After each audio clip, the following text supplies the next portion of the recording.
ಇವಾಗ ತ್ರಿಭುಜದ ವಿಸ್ತೀರ್ಣದ ಸೂತ್ರ ಅಂತ ನೀವು ಏನ್ ಹೇಳ್ತೀರಿ?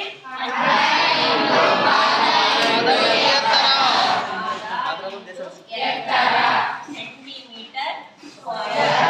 ಅದನ್ನ ಇಂಗ್ಲಿಷ್ನಲ್ಲಿ ಅರ್ಧ into B into centimetre square. ಯಾಕೆ ಅರ್ಧ ಅಂತಂದ್ರೆ ಈ ನಂಬರ್ ಇದನ್ನ ಕರೆಕ್ಟ್ ಆಗಿ ಇಲ್ಲಿಗೆ ನಾವು ಫೋಲ್ಡ್ ಮಾಡಿದ್ನ ಈ ಫೋಲ್ಡ್ ಮಾಡಿದ್ದನ್ನ ನಾನು ತೆಗೆದು ಏನ್ ಮಾಡ್ತೀನಿ? ಕತ್ತರಿಸ್ತೀನಿ ನೋಡ್ರಿ.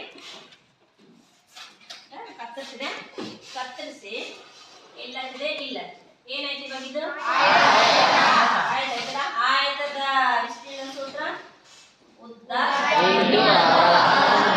ಅಗಲ ಏನಾಗಿದೆ ಆಯ್ತು. ಅದಕ್ಕೆ ತ್ರಿಭುಜದ ವಿಸ್ತೀರ್ಣ ಸೂತ್ರ ಅರ್ಧ ಆಯತದ ವಿಸ್ತೀರ್ಣ ಸಮ ಆಯ್ತು. ಅರ್ಧ ಇಂಟು ಪಾದ ನೋಡ್ರಿ. ಇದಕ್ಕಿಂತ ಇದೇನಾಯ್ತು? ತ್ರಿಭುಜ ಹೆಂಗಿರ್ತದ ನೋಡ್ರಿ, ಲಂಬಕೋನ ತ್ರಿಭುಜ. ಇದನ್ನ ಅರ್ಧ ತೆಗೆದು ಇದಕ್ಕೆ ಅಟ್ಯಾಚ್ ಮಾಡಿದ್ರೆ ಏನಾಯ್ತಿದು? ಅದಕ್ಕೆ ತ್ರಿಭುಜದ ವಿಸ್ತೀರ್ಣ ಸೂತ್ರ ಅರ್ಧ ಇತ್ತು ಸೆಂಟಿಮೀಟರ್ ಸ್ಕ್ವೇರ್. ಅದರ ಮಾನಗಳು. ಓಕೆನಾ? ಅರ್ಥ ಆಯ್ತಾ?